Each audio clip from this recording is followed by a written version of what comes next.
So, pretty much everyone out there has either an iPhone or an Android, but there are a lot of things you can actually do to increase the safety of your iPhone. Now, what does this mean?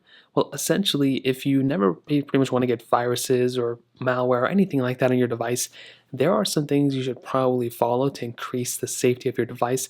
The very first thing being having nothing to do with that, and that is enabling as many security codes, Face ID, anything like that to actually stop people from going through and unlocking your iPhone for you. So if you just have the slide to unlock thing, that is pretty much setting yourself up for failure in my opinion. So what I would recommend doing is making your way over to your iPhone settings, scrolling down, finding your passcode or lock screen, whatever it is, where your Face ID and passcode.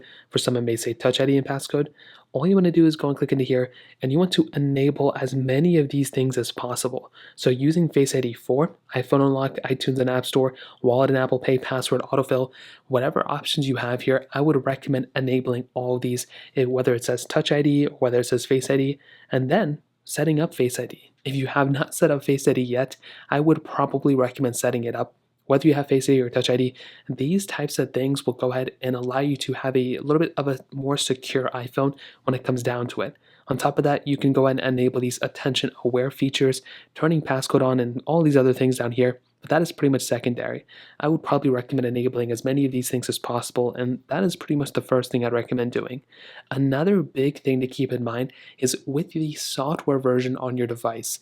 You should theoretically, if you're rocking a main device, if you are in the jailbreak community, go for it if you want to. But if you don't know what you're doing, installing jailbreaks or installing third-party applications that you don't know of and all those other things, those types of things can cause some issues on your phone as well. And I would recommend, if you don't want to jailbreak, if you don't want to do it, stay away from it. Also, installing third-party applications, if you don't know what you're doing, then I would recommend staying away from those things as well and probably deleting those apps from your phone. On top of that, updating your phone, as annoying as it can be and cause some issues, it's always best to be on a newer version of software than an older version of software. So what I'd recommend doing is making your way over to your iPhone. You want to click on General, you'll click on Software Update, and all you want to do here is update your iPhone as thoroughly as possible.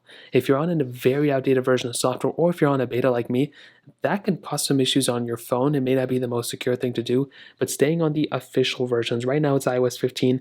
5 years from now it's probably going to be iOS 20 or whatever. So whatever the official version of software is at that point, just stick with that, and that is another massive thing you can do. Now, this is kind of conflicting, but applications like Facebook and some other apps like that, you don't have to, delete them if you don't want to, but that is another thing I'd probably recommend doing as often as possible. Just going through and, pretty much just, deleting those apps if you want to. Again, you don't have to if you don't want to, but it is one of those things I'd recommend doing as well. Now, on top of that, a lot of applications out there may have more data than you really want them to possibly have. So one thing I would always recommend doing is scrolling down on the bottom of your phone right here and just seeing the applications. And if you notice some that you probably don't like, or you probably have never even thought of using it before ever again, what you can do is go and click on the application like this and just seeing the permissions these certain applications have. With Snapseed, for example, this application is probably safe because it's built by Google, but I don't really want them to have my background app refresh. And sometimes if you give them access to certain things like your document storage, that can also possibly lead you down a weird road. Applications like Snapchat and Spotify, these are common applications. A lot of people use. Pixart is another one.